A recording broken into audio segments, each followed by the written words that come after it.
चलिए कल के टॉपिक को कंटिन्यू करते हुए हम लोग आगे पढ़ाई करते हैं। कल हम लोगों ने स्टार्ट किया था नर प्रजनन तंत्र को, है ना। नर प्रजनन तंत्र में मैंने आप लोगों को बता दिया था कि कौन कौन से जो है सहायक अंग है और कौन सा मुख्य अंग है। अगर मैं बात करूं मुख्य अंग की तो वो है वृषण, ठीक है। चलिए एक क्विक रिवीजन कर लेते हैं। वृषण का जो निर्माण है माँ के गर्भ में 7 से 8 सप्ताह में होना शुरू हो जाता है। वृषण जो है उदर गुहा के बाहर किस महीने में आते हैं? 8 माह में बाहर आ जाते हैं। यदि ऐसी अवस्थिति होती है कि वृषण जो है उदर गुहा से बाहर नहीं आए तो इसको क्या कहा जाता है? क्रिप्टो ऑर्किडिज्म। क्रिप्टो ऑर्किडिज्म ये दो प्रकार से हो सकता है, यूनिपोलर हो सकता है या फिर बाइपोलर हो सकता है। यदि एक वृषण उदर गुहा से बाहर आ जाए और एक अंदर रह जाए तो यूनिपोलर क्रिप्टो ऑर्किडिज्म। यदि दोनों ही वृषण अंदर रह जाएं और बाहर ना आ पाए तो बाइपोलर क्रिप्टो ऑर्किडिज्म कहा जाएगा। इससे बाहर निकालने के लिए एक ऑपरेशन पद्धति होती है जिसे क्या कहा जाता है? ऑर्किडोपैक्सी। ऑर्किडोपैक्सी कहा जाता है, ठीक है। इतना हम पढ़ चुके हैं वृषण के बारे में। वृषण का भार मैंने बताया था कि प्रत्येक का 14 से 15 होता है। सहायक अंग के बारे में हमने देखा कि वृषण जो होते हैं वो वृषण कोश के ऊपर घिरे हुए होते हैं, है ना। वृषण कोश एक थैलीनुमा संरचना है जो वृषण को अपने अंदर सुरक्षित रखती है। इसका जो तापमान होता है शरीर के तापमान से 2 से 2.5 डिग्री कम होता है, ठीक। अधिवृषण वह क्षेत्र है जो कुंडलितनुमा संरचना से बना हुआ है और जहां पर वृषण परिपक्व होते हैं और जाकर संग्रहित भी होते हैं। इसके बाद हमने देखा था शुक्रवाहिका। शुक्रवाहिका वे नलिकाएं हैं जो कि वृषण से शुक्राणु को लेकर शुक्राशय तक लेकर जाएंगी। ये एक मार्ग प्रदान करती है शुक्राणु को परिवहन के लिए। मैंने आपको बताया भी था एक बार क्लास में कि ट्यूबेक्टोमी एक पद्धति है जिसे पुरुष नसबंदी कहते हैं। इस पद्धति के दौरान वास डेफरेंस को ही बांधा जाता है। वास डेफरेंस यानी शुक्र वाहिकाओं को ही नसबंदी में बांधा जाता है, ठीक है। अगला हमने देखा था शुक्राशय। शुक्राशय जो होता है ये मूत्राशय के नीचे पाया जाने वाला भाग है जहाँ पर वीर्य का निर्माण होता है। वीर्य का निर्माण कैसे होगा? शुक्राणु में जब फल शर्करा यानी फ्रक्टोज मिलेगी तब जो है वीर्य का निर्माण होगा, ठीक। अगला हमने देखा था मूत्र मार्ग। मूत्र मार्ग जो होता है ये शिश्न से होकर जाता है। ये सामान्य मार्ग है वीर्य के भी बाहर निष्कासन का और मूत्र के भी बाहर निष्कासन का। और लास्ट हमने देखा था प्रोस्टेट और शिश्न। प्रोस्टेट एक सुपारी के आकार ग्रंथि होती है जो शुक्राशय के नीचे मौजूद है, जिससे कि एक तरल पदार्थ निकलता है जो कि वीर्य को तरलता देने के साथ साथ इसको क्षारीय भी बनाता है। वीर्य को क्या बनाता है? क्षारीय बनाता है। शिश्न जो है मेल संभोग का एक पार्ट है जिसके कारण वीर्य को मादा योनि में प्रवेश करवाया जाता है, ठीक। इतना सारा सब मैंने कल आपको पढ़ा दिया था। हम लोग पढ़ रहे थे वृषण की आंतरिक संरचना को। किसे पढ़ रहे थे? आंतरिक संरचना, यानी वृषण में आखिर शुक्राणु निर्माण होते कैसे हैं, ठीक। फिर से एक बार इसको देख लो। कल की क्लास में जो अधूरा रह गया था ज्ञान आज उसे पूरा कर लो। देखो ये वृषण का आंतरिक भाग हम लोग पढ़ने जा रहे हैं। वृषण किस थैली के अंदर है? वृषण कोश के अंदर। जब वृषण की आंतरिक संरचना यानी इंटरनल स्ट्रक्चर ऑफ टेस्टिस हम देखते हैं तब हमको अंदर क्या देखने को मिलता है? यहाँ से क्वेश्चंस बनते हैं, इसीलिए ये आपका इंपॉर्टेंट टॉपिक है। देखो वृषण जो है एक झिल्ली नुमा परत से घिरा हुआ है। किससे घिरा हुआ है? जिसे कहा जाता है ट्यूनिया एल्ब्यूजिना। ट्यूनिया एल्ब्यूजिना जल्दी कर लेंगे क्योंकि कल करवा चुकी हूँ, ठीक है। ट्यूनिया एल्ब्यूजिना क्या है? तो वृषण को घेर कर रखने वाली एक पतली झिल्ली नुमा संरचना है। जब हम अंदर देखते हैं, वृषण को अंदर से देखते हैं, तब हमको यहाँ पर कुछ पालियां देखने को मिलती है। क्या देखने को मिलती है? पालियां देखने को मिलती है जिनकी संख्या लगभग 250 से 300। यह आपका PYQ भी है कि वृषण पालियों की संख्या लगभग कितनी है? 250 से 300। तो ये जो आकृति आपको दिखाई दे रही है ये है वृषण पालियां। क्या है ये? वृषण पालियों को हम कहते हैं टेस्टिक्युलर ट्यूब्यूल्स। Testicular tubules. अब इन वृषण पालियों के अंदर हमें देखने को मिलती है कुछ नलिकाएं। क्या देखने को मिलती है? और नलिकाओं की संख्या 1 से 3। हर पाली में कितनी? 1 से 3। ये कुछ नलिकाएं हैं। इन नलिकाओं को हम शुक्र जनन नलिकाएं कहते हैं। क्या बोलते हैं? शुक्र जनन नलिकाएं, जैसे नाम से ही दिखाई दे रहा है कि भाई शुक्राणुओं का निर्माण इन्हीं से होगा, है ना। शुक्र जनन नलिकाएं, और इन्हें कहा जाता है सेमिनिफेरस ट्यूब्यूल। क्या बोलेंगे? Seminiferous tubules. ठीक है, ये जो सेमिनिफेरस ट्यूब्यूल्स हैं, इन ट्यूब्यूल्स में 2 प्रकार की कोशिकाएं पाई जाती है। मोस्ट आईएमपी पार्ट, 2 प्रकार की कोशिकाएं सेमिनिफेरस ट्यूब्यूल्स में पाई जाती हैं। तो भाई कौन कौन सी है वो दोनों कोशिकाएं? बिल्कुल, एक होती है जर्म कोशिका, एक है जर्म कोशिका, एक होती है सर्टोली। जर्म कोशिका को नर जनन कोशिका भी कहा जाता है। यही वो कोशिका है जो अर्धसूत्री विभाजन कर शुक्राणु का निर्माण करती है। किसका निर्माण? शुक्राणु का। तो आपसे क्वेश्चन आ सकता है, शुक्राणु का निर्माण निम्न में से कौन सी कोशिका के द्वारा होता है? तो जर्म कोशिका के द्वारा होता है। फिर सर्टोली कोशिका क्या करेगी? सर्टोली कोशिकाएं शुक्राणुओं को पोषण प्रदान करेगी। क्या करेगी? पोषण प्रदान करेगी। तो इतना सारा सब समझ में आया। अब देखो आगे बताती हूँ मैं आपको। यहाँ तक मैं कल की क्लास में आपको एक्सप्लेन कर चुकी थी ना। चलिए कंटिन्यू करते हैं अब इसको। यहाँ जो आपको वृषण पालियां दिखाई दे रही हैं, वृषण पाली यानी कि वृषण पालियों के अंदर जो सेमिनिफेरस ट्यूब्यूल्स हैं, इनके बीच में आपको अंतराली कोशिकाएं देखने को मिलती है। क्या देखने को मिलेंगी? अंतराली कोशिका। इस तरीके से अंतराली कोशिकाएं आपको यहाँ देखने को मिलेंगी। ठीक है, ये कौन सी कोशिका है? अंतराली कोशिका। इन कोशिकाओं को लीडिंग सेल्स कहते हैं। क्या बोलेंगे? Leydig cells. अब इन कोशिकाओं का काम क्या है? लीडिंग सेल्स का काम क्या है? तो मैंने जब स्टार्ट करवाया था आपको नर प्रजनन तंत्र, तब मैंने आपको बताया था कि 3 प्रकार की हम ग्रंथियां पढ़ेंगे। एक हम पढ़ेंगे प्रोस्टेट ग्रंथि, एक हमने पढ़ी बल्बो यूरेथ्रल ग्रंथि, और तीसरी उसमें लिखी थी लीडिंग कोशिका। क्या लिखी थी? लीडिंग कोशिकाएं एक ग्रंथियों की तरह काम करती हैं, जिससे 2 प्रमुख नर हार्मोन का स्रावण होता है। ध्यान से सुनना, नर हार्मोन का स्रावण लीडिंग कोशिकाओं से वृषण के अंदर होता है। और 2 इंपॉर्टेंट हार्मोन है आपके, एंड्रोजन और टेस्टोस्टेरोन।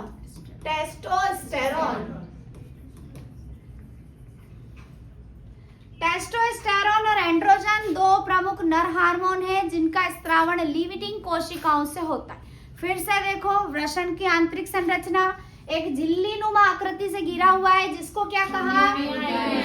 प्यूनिया एल्ब्यूजिना। अंदर हमको कुछ पालियां मिली, जिन्हें हमने कहा वृषण पालियां या इन टेस्टिकुलर ट्यूब्यूल्स के अंदर कुछ नलिकाएं मिली, जिनको कहा सेमिनिफेरस ट्यूब्यूल्स।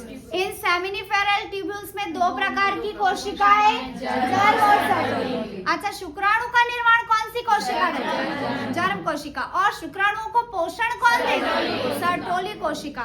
और भैया इन शुक्राणुओं को आगे परिपक्व करने के लिए कुछ इंपॉर्टेंट हार्मोन्स भी तो चाहिए ना। द्वितीय लैंगिक लक्षण पुरुष में दिखे, इसके लिए कुछ हार्मोन्स भी तो चाहिए ना। तो वो हार्मोन्स देंगी लीडिंग कोशिकाएं।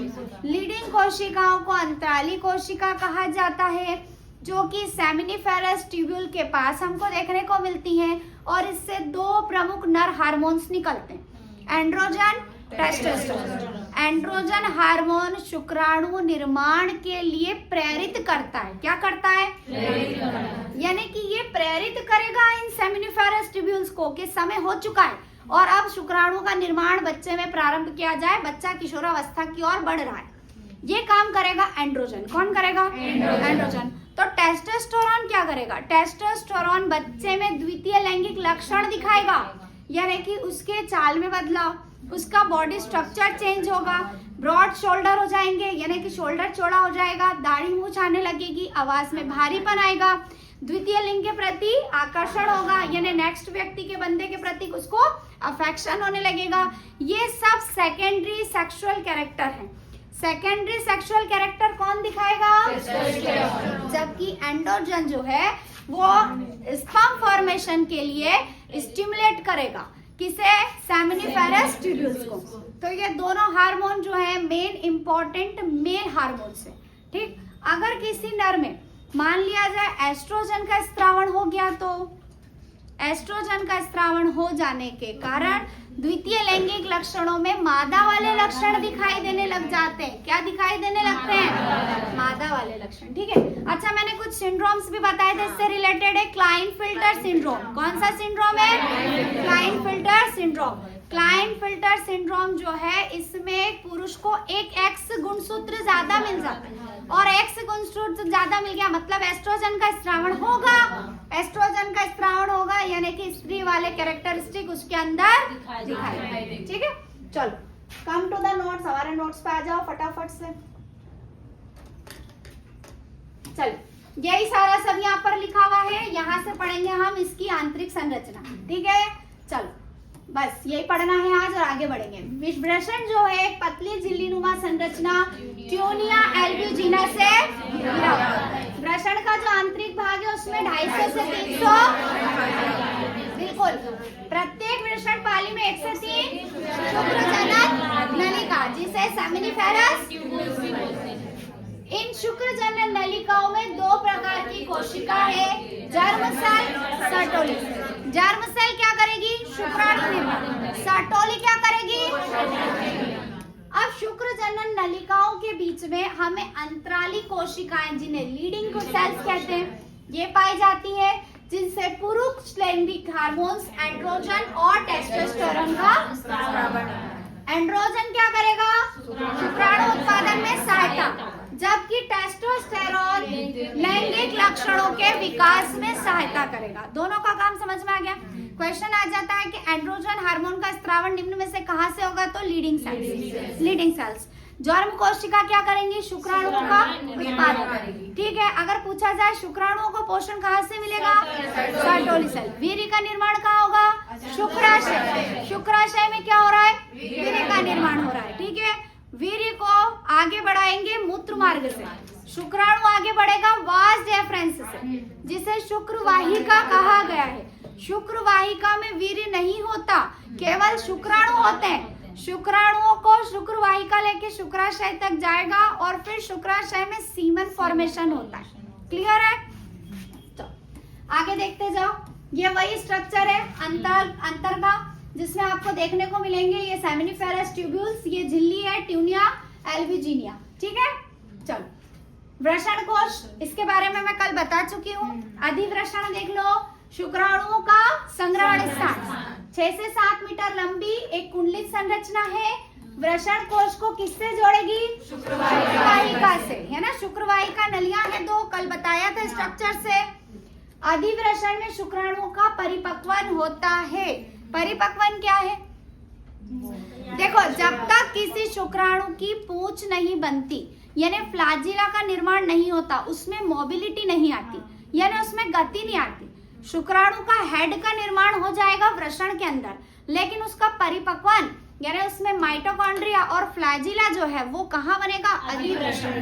अधिवृषण में बनेगा। ठीक है, देखो शुक्राणु जो है वो मोबाइल है, मतलब इनमें गति है। शुक्राणु बह के गति करके जा सकते हैं, जबकि अंडाणु स्थायी होता है। अंडाणु जो है इसमें किसी तरीके की कोई गति नहीं होती है। ठीक है, आगे देखते हैं। शुक्रवाहिका, शुक्रवाहिका अधिवृषण से शुक्राणु को लेकर जाएगी और कहाँ पहुंचाएगी? शुक्राशय में पहुंचाएगी। शुक्राशय क्या है? प्रोस्टेट ग्रंथि के ऊपर मौजूद होती है और इसी में किसका निर्माण होगा? वीर्य का निर्माण होगा। अब देखो मूत्र मार्ग क्या है? यह एक गतिशील नलिका है जो मूत्राशय से मूत्र लेकर आएगी और शुक्राशय से वीर्य। प्रोस्टेट को देख लीजिए, मूत्र मार्ग से संबद्ध रहती है, यानी मूत्र मार्ग से जुड़ी हुई रहती है। आकार कैसा है? सुपारी के आकार। मुख्य कार्य क्या है? तो शुक्राणुओं के लिए तरल द्रव्य का उत्पादन करना, ताकि उसमें तरलता आ सके। साथ ही साथ उसको क्षारीय भी बनाता है, यानी कि उसका जो पीएच है वो बेसिक करता है। अगला, इस ग्रंथि के पीछे ही आपको एक पेरिनियम थैली में बल्बो यूरेथ्रल ग्रंथि भी मिलेगी, प्रोस्टेट के पास ही। कौन सी ग्रंथि मिलेगी?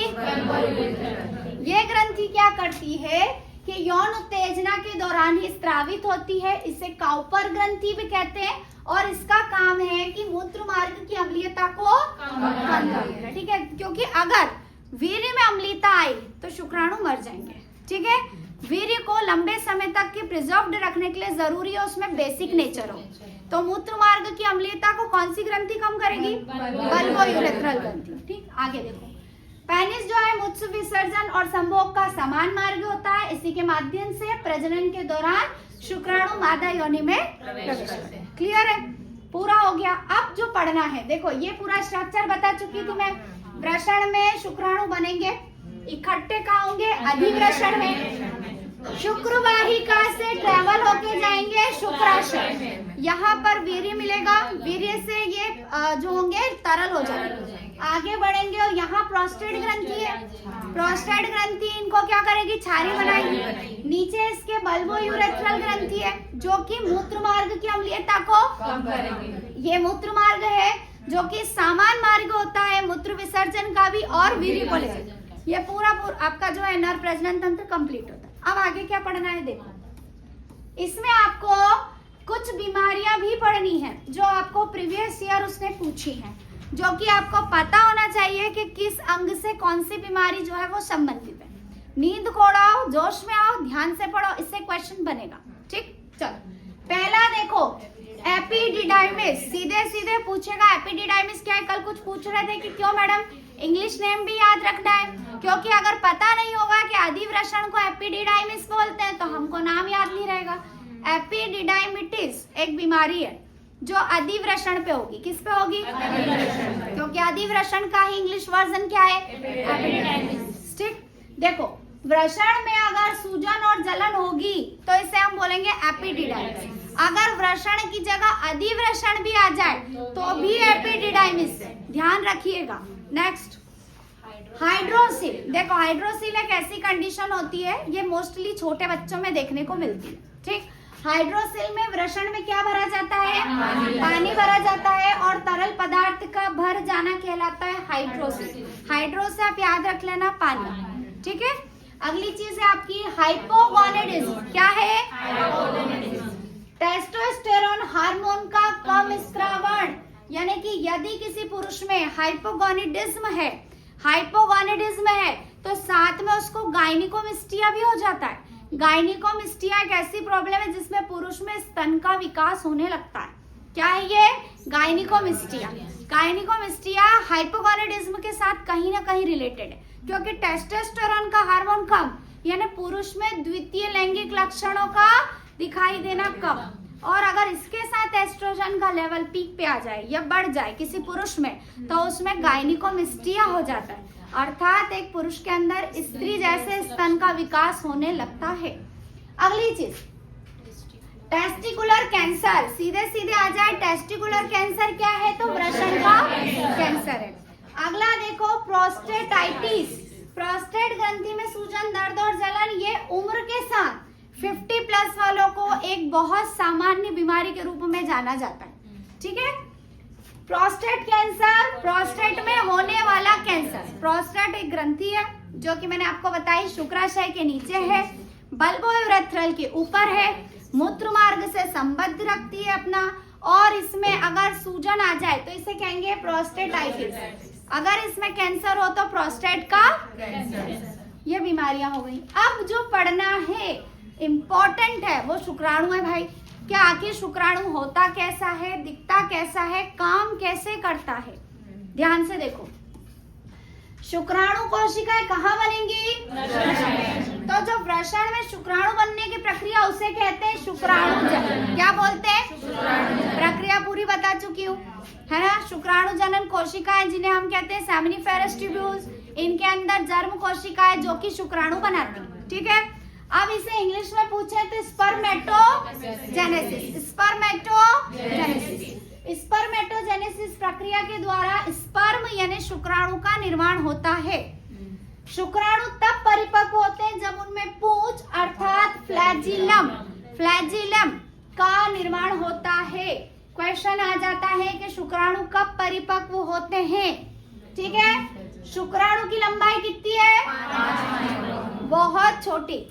मानव शरीर की सबसे छोटी कोशिका के रूप में इसको जाना जाता है। मानव शरीर की सबसे छोटी कोशिका क्या है? शुक्राणु है। और मानव शरीर की सबसे बड़ी अंडाणु है। ठीक है। इधर देखो, यह 3 भागों में बटा होता है, एक सिर है, एक ग्रीवा है और एक पूंछ है। चलो स्ट्रक्चर देख लो। देखो ये एक पूरे परिपक्व स्पर्म का यानी शुक्राणु का स्ट्रक्चर है।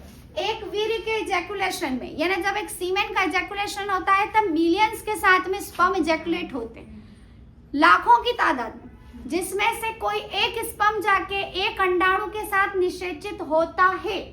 निषेचित कैसे होता है पूरा भ्रूण विकास में पढ़ेंगे। पहले इसकी आकृति देखो, यहाँ जो दिखाई दे रहा है ये इसका केंद्रक है। क्या है? इसके अंदर भरा होता है केंद्रक द्रव्य। क्या भरा होता है? साथ ही साथ इसमें डीएनए और आरएनए होते हैं। डीएनए में पुरुष के संपूर्ण जेनेटिक कैरेक्टर्स और इंफॉर्मेशन होते हैं। यही इंफॉर्मेशन आने वाली पीढ़ी यानी बच्चे तक पहुंचते हैं इसी के फॉर्म में। आ रही बात समझ में? हमारे अंदर जितना भी जेनेटिक इंफॉर्मेशन भरा हुआ है वो स्पर्म में होता है। यही स्पर्म इस जेनेटिक इंफॉर्मेशन को अपने साथ लेकर नई पीढ़ी नए जनरेशन तक जाता है। लेकिन वैसे ही ओवम में भी होता है, अंडाणु के न्यूक्लियस में भी होगा। इसीलिए जो नया बच्चा, जो नई संतति जन्म लेती है वो माता और पिता के गुणों के साथ परिपक्व होता है। ठीक है। देखो अंदर, इसके अंदर क्या होगा? केंद्रक द्रव्य भरा है। केंद्रक द्रव्य में बेटा डीएनए भी है, आरएनए भी है, सेंट्रोसोम भी है, सारी सब चीजें। ठीक है। आगे जो आपको दिखाई दे रहा है ये है एक्रोसोम। क्या है ये? भाई सारा काम एक्रोसोम का ही है। जब अंडा निषेचन होता है तब अंडे के ऊपर 2 परतें होती है, जोना रेडिएटा, जोना पैलेसुडा। ज़ोना रेडिएटा, जोना पैलेसुडा। जोना रेडिएटा को छेदने का काम एक्रोसोम करता है। जिस शुक्राणु में इतनी ताकत होती है जो सर्वप्रथम पहुंचकर अंडाणु के ऊपर की परत जोना रेडिएटा को छेद दे और केंद्र तक पहुंच जाए, वही जो है नई संतति के रूप में जन्म लेता है। जैसे ये एक है अंडाणु, ये केंद्रक है, उसके ऊपर एक लेयर है जोना पैलेसुडा और एक और लेयर है रेडिएटा। देखो ये रेडिएटा है, जोना रेडिएटा, फिर ये है जोना पैलेसुडा। क्या है बेटा? पैलेसुडा। फिर है आपका न्यूक्लियस। क्या है? न्यूक्लियस। देखो पैलेसुडा जो होती है ये तो लगभग मान के चलो कि जब तक के भ्रूण 16 कोशिका में नहीं टूटता तब तक ही नहीं टूटती है। जोना रेडिएटा टूट जाती है एक्रोसोम के टकराने से। किसके टकराने से? जब ये स्पर्म आता है और इसका एक्रोसोम यहाँ टच होता है तो इसकी दीवार क्या होती है? यहाँ से टूट जाती है और ये यहाँ से प्रवेश करता है यहाँ, और जोना पैलेसुडा वापस खुद को पैक कर लेती है। क्या दूसरा शुक्राणु आके इससे नहीं टकराए? दूसरा शुक्राणु आके इससे नहीं टकराए। तो जब ये अवस्था आती है तब जैसे ही इनका फ्यूजन होता है, इसे कहते हैं हम निषेचन, और निषेचन के बाद जाइगोट का निर्माण शुरू हो जाता है। निषेचन के बाद जाइगोट का निर्माण शुरू हो जाता है। तो मैडम ये जोना पैलेसुडा कब टूटती है?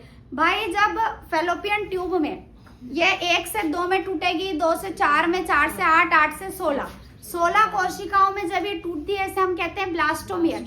16 कोशिका में टूटने के बाद लगभग 2 हफ्ते के बाद ये प्लांट होता है आपके गर्भाशय में, यानी फैलोपियन ट्यूब से निकल के कहाँ पहुंचता है? गर्भाशय में पहुंचता है। और गर्भाशय में चिपकने के लिए पैलेसुडा टूटती है। गर्भाशय में चिपकने के लिए पैलेसुडा टूटती है। कई बार ऐसा होता है कि गर्भाशय में पहुंचने के पहले ही पैलेसुडा टूट जाए और ये जो बच्चा है, जो भ्रूण बनना है, अभी बच्चा तो नहीं बना है, ये जो भ्रूण है ये फैलोपियन ट्यूब में ही चिपक जाए। कहाँ चिपक जाए? इसे बोलते हैं अस्थानीय गर्भावस्था, यानी ऐसी गर्भावस्था जो मान्य नहीं है, इसे डीएनसी करके निकलाना पड़ता है। यानी ये फैलोपियन ट्यूब में ही चिपका हुआ बच्चा है, ये आगे विकास कर पाएगा क्या? नहीं भाई, गर्भाशय से ही तो प्लाजेंटा बनेगा और प्लाजेंटा से ही पोषण मिलेगा। फैलोपियन ट्यूब में कौन सा पोषण मिलेगा? तो ऐसी जो प्रेगनेंसी है मान्य नहीं होती और इनको फिर क्या करना पड़ता है? निकलाना पड़ता है। तो ऐसी प्रेगनेंसी पूछा गया हुआ क्वेश्चन है, ऐसी प्रेगनेंसी जो गर्भाशय के अलावा अतिरिक्त कहीं भी हो जाए तो वो कहलाती है अस्थानीय गर्भावस्था। क्या कहलाती है? अस्थानीय गर्भावस्था। ठीक है, चलो इतना समझ में आया। चलो आगे जो हिस्सा आपको दिखाई दे रहा है ये है माइटोकॉन्ड्रिया।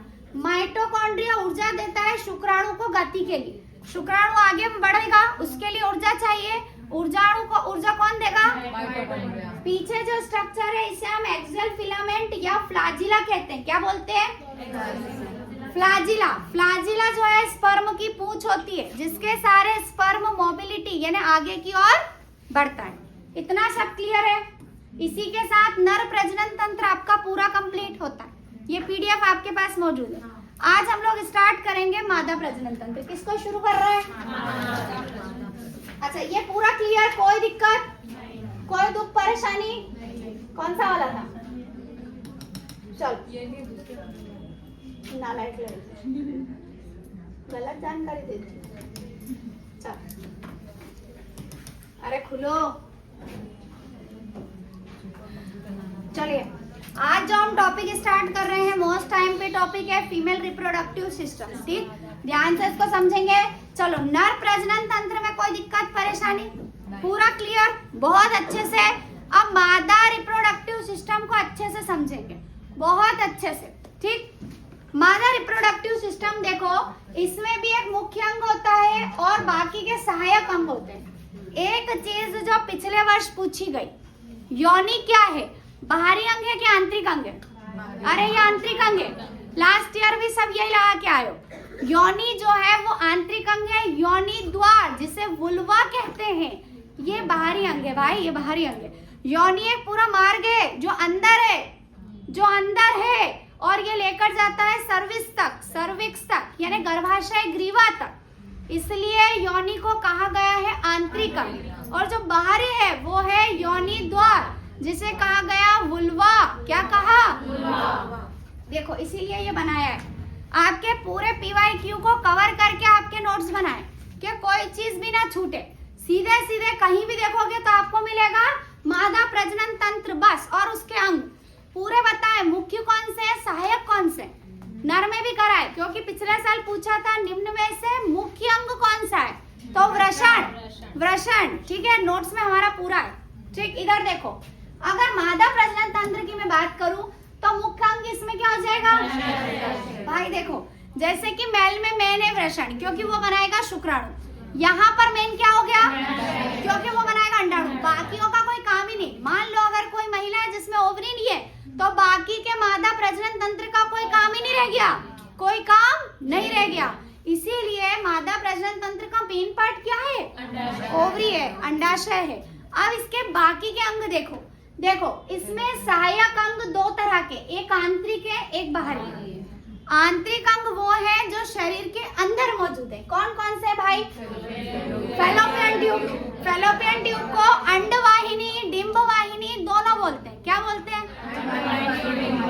ठीक है, देखो गर्भाशय है जिसे यूटेरस कहते हैं।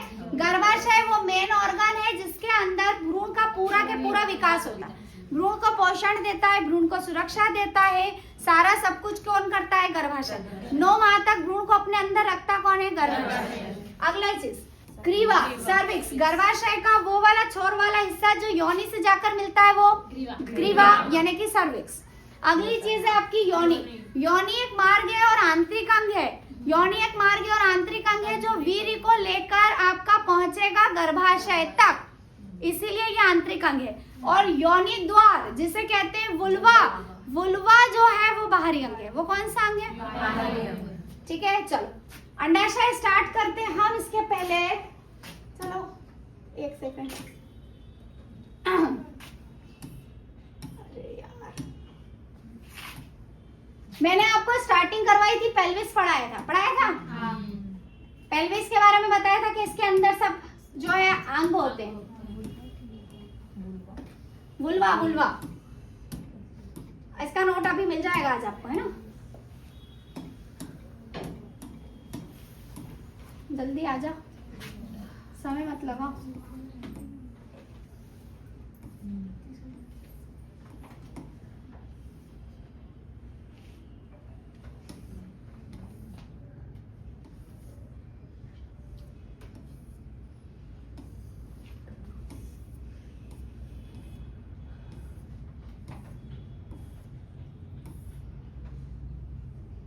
अरे यार 3D मॉडल दिखाना था तुमको। चलो ये खुल जाए।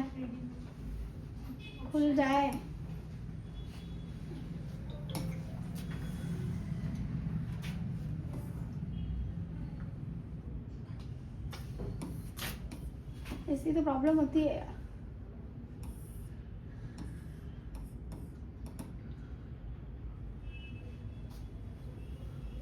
चलो देखो, ये पेल्विस है ना, पेल्विस के अंदर, अरे यार ये घूम क्यों नहीं रहा है यार, वो वाला नहीं चाहिए यार, पूरा कंप्लीट चाहिए मेरे को 3D वाला यार। हाँ पर मेरे मोबाइल में तो चल रहा था ना टकाटक बढ़िया बिल्कुल, इसमें क्या प्रॉब्लम आ गई? नीचे ऑप्शन में ये 3D बराबर वहाँ पे ऊपर 3D पहले फ्लोर के पास में बैक हो जाओ प्लीज, फटाफट से आ जाओ यार, इतना टाइम मतलब। चलो देख लेते हैं 2 मिनट।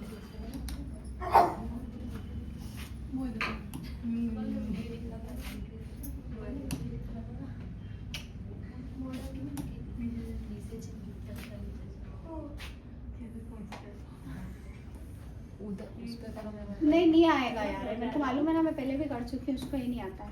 अभी कौन सा ये वाला देखा था क्या?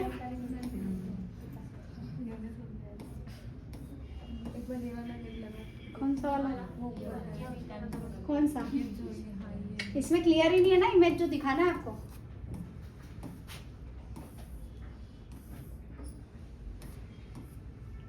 अरे यार चलो, आ ही नहीं रहा है। इसमें भी क्लियर है सब कुछ इमेज पर, खुले जब तो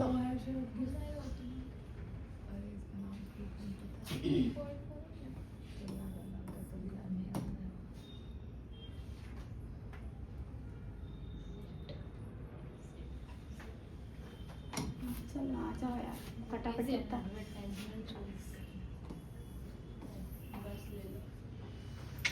नहीं दिखा रही है। चलो मेरे मोबाइल में दिखा दूंगी आपको। चलो आ जाओ बैक स्टेज पे। ऐसा कैसा है यार?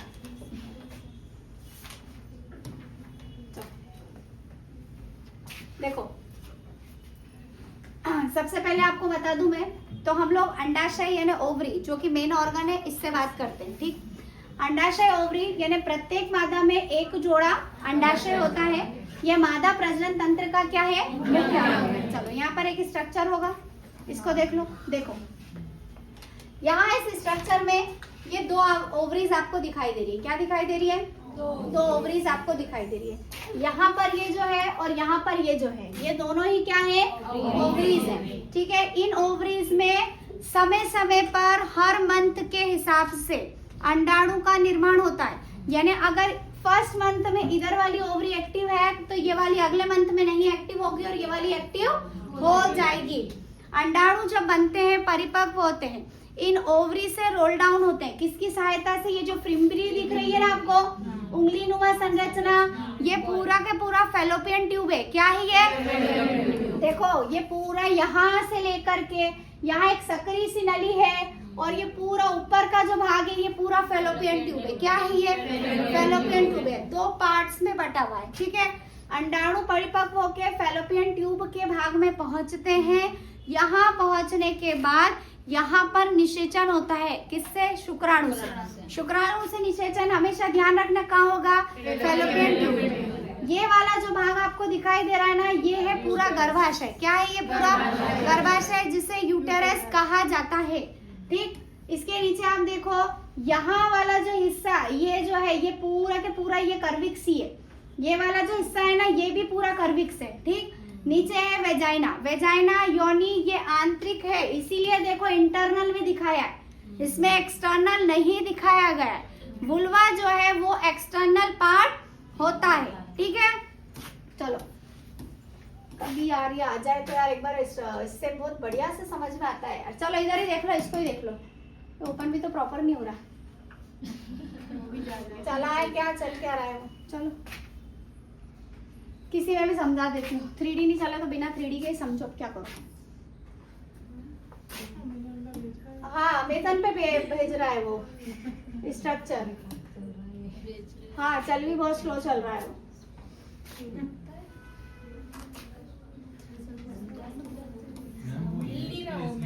क्या मैम आप ऊपर करें तो ऑल पे करेंगे ना तो आपको वो चीज मिल जाएगी जो आप देखना चाह रहे हैं। ऑल पे?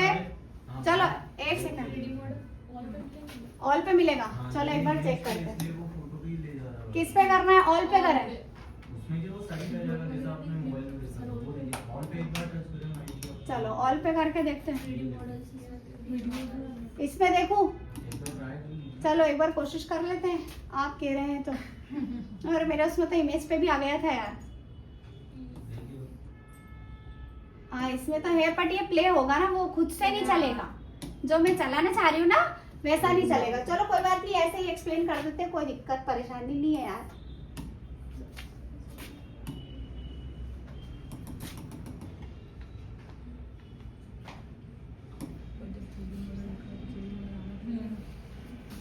चलो देख लो 2 मिनट, ऐसे ही देख लो।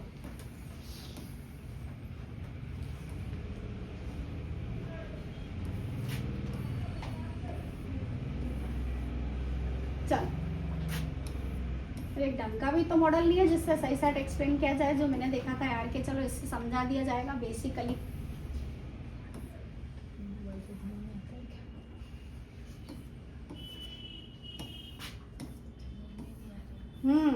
प्रॉपर मॉडल नहीं है ना यार वो वाला जो समझाना चाह रहे हैं। चलो कोई सा भी उठा लेते हैं, उससे समझाओ।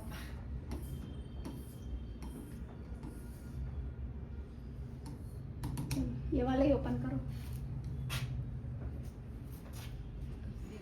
चलो देखो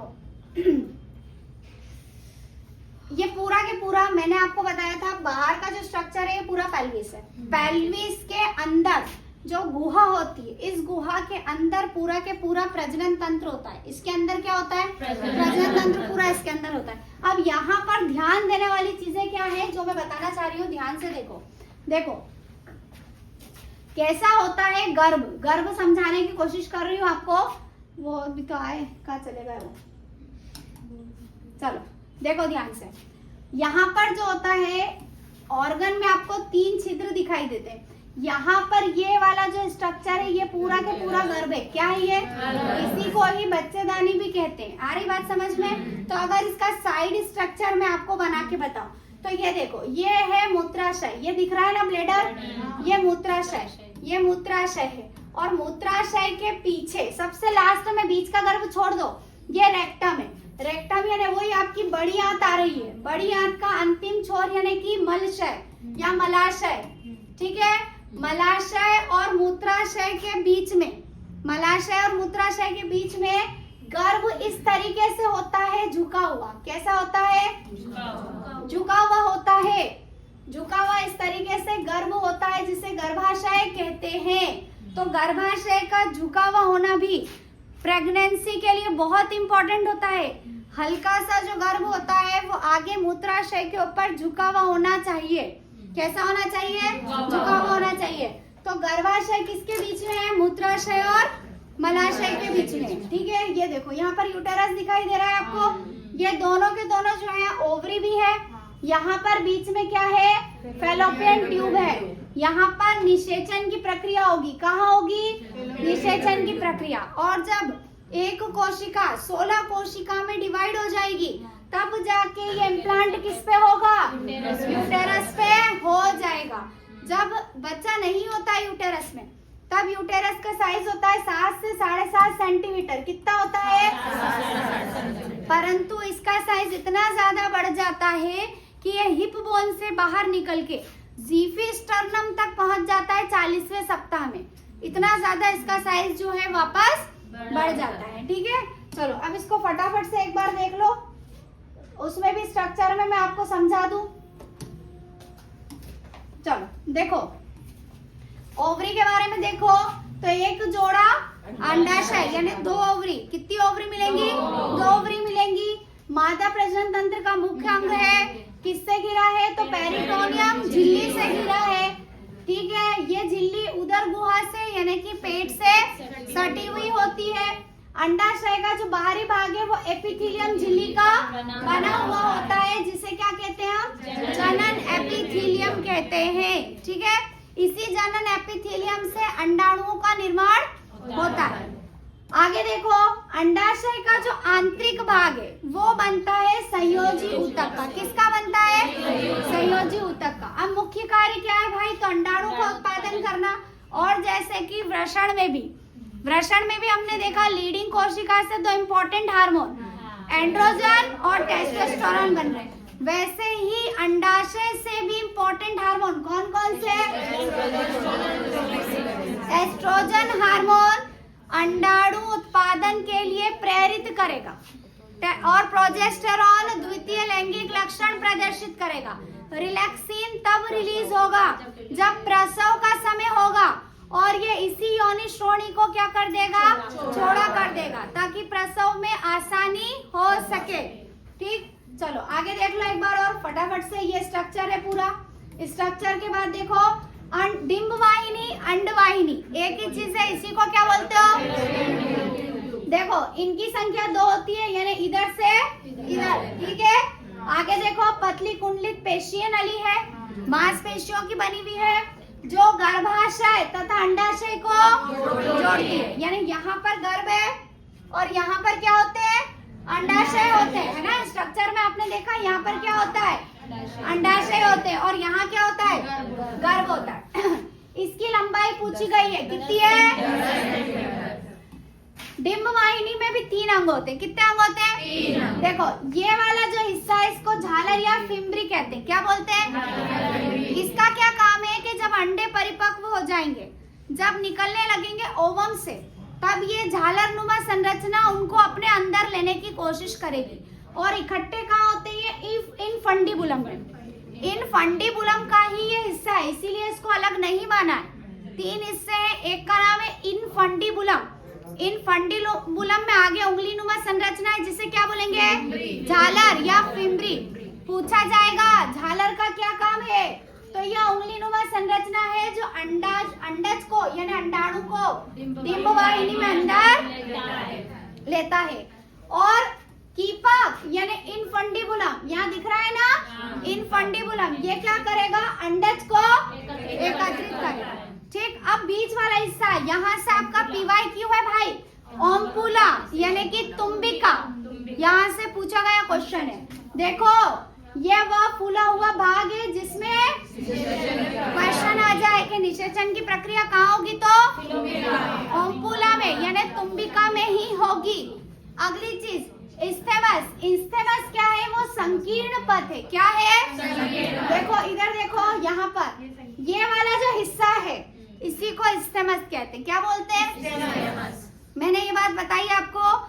एक पद्धति है जिसमें नसबंदी की जाती है जिसे वैसेक्टोमी कहते हैं और इसमें क्या बांधा जाता है? इस्थेमस ही बांधते हैं। क्या बांधते हैं?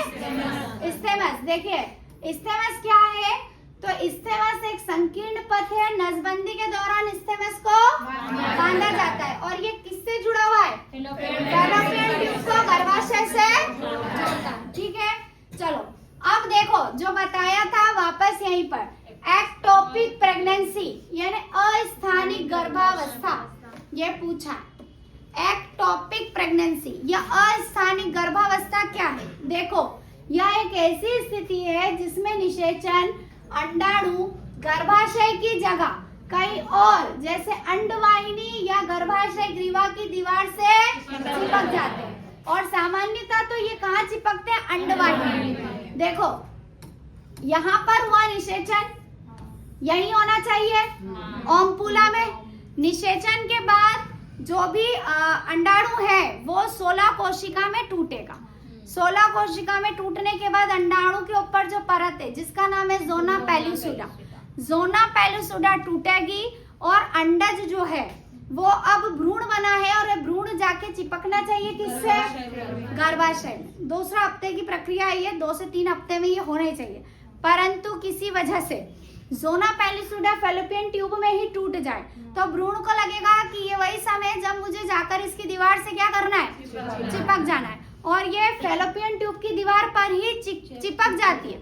इसी को कहते हैं एक्टोपिक प्रेगनेंसी या अस्थानिक, यानी जिस स्थान पे होना चाहिए वहां पर नहीं हुई, कहीं और हो गई। अब इस सिचुएशन में क्या यहाँ प्लाजेंटा बन पाएगा?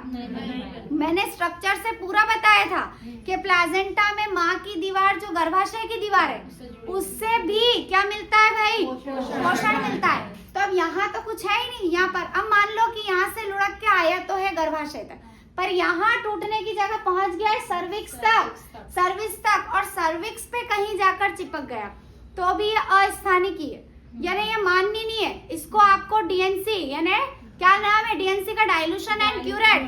डीएनसी के द्वारा इसे आपको निकालना पड़ेगा, ठीक है। वैसे मोस्टली पूछा जाए कि एक्टोपिक प्रेगनेंसी कहाँ होती है, तो फैलोपियन ट्यूब में होती है। आ गई एक्टोपिक प्रेगनेंसी समझ में, इससे क्वेश्चन आया था, ठीक। अगला है गर्भाशय। गर्भाशय मतलब यूटेरस, कितने मीटर का है? 7.5। बताया सामान्य अवस्था ही है, सामान्य अवस्था। लेकिन देखो ये 5 सेंटीमीटर चौड़ा भी है। क्या चौड़ाई है? 5 सेंटीमीटर। इसका जो वजन है कितना है? 60.5 ग्राम। और इसकी आकृति कैसी है? नाशपाती के समान आकृति होती है।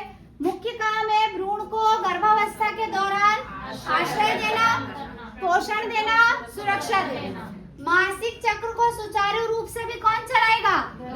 गर्भाशय चलाएगा। अच्छा, एक और प्रक्रिया देखो, एक तो मैंने बताई आपको ट्यूबेक्टोमी। ट्यूबेक्टोमी में क्या करेंगे? फैलोपियन ट्यूब के स्टेमस को, पर कई बार आपने सुना होगा आपको ऑपरेशन हुआ है कि भाई बच्चेदानी निकालनी पड़ी है ना, कोई परेशानी आ गई है महिला को, तो उस ऑपरेशन को कहते हैं हिस्टेरेक्टोमी। क्या बोलते हैं? अब एक प्रश्न, गर्भाशय को बाहर निकालना, वह कौन सी स्थिति है जिसमें मासिक चक्र बंद हो जाएगा? हिस्टेरेक्टोमी या ट्यूबेक्टोमी? ध्यान रखना, ट्यूबेक्टोमी में मासिक चक्र बंद नहीं होगा। मासिक चक्र तब भी चालू रहेगा क्योंकि गर्भाशय है जो मासिक चक्र को सुचारू रूप से चलाए रखता है। जब तक गर्भाशय पूरा नहीं निकाला जाए यानी हिस्टेरेक्टोमी नहीं की जाए तब तक मेंस्ट्रुएशन बंद नहीं होगी। हाँ, वो मेनोपॉज की सिचुएशन अलग है, मेनोपॉज की सिचुएशन अलग है। अच्छा, एक और चीज, ये मैडम ने मेरे से एक चीज पूछी थी, क्या मैडम जब ट्विंस बच्चे होंगे तो प्लाजेंटा अलग होंगे या एक ही होंगे? तो मैंने जवाब दिया था कि एक भी हो सकता है और दोनों भी हो सकते हैं। ये समय आने पे मैं आपको बताऊंगी। तो 10-5 मिनट का टाइम लेती हूँ, फटाफट देख लो। देखो, वैसे ये गर्भावस्था में पूरा पढ़ाना ही है, बट सुन लो।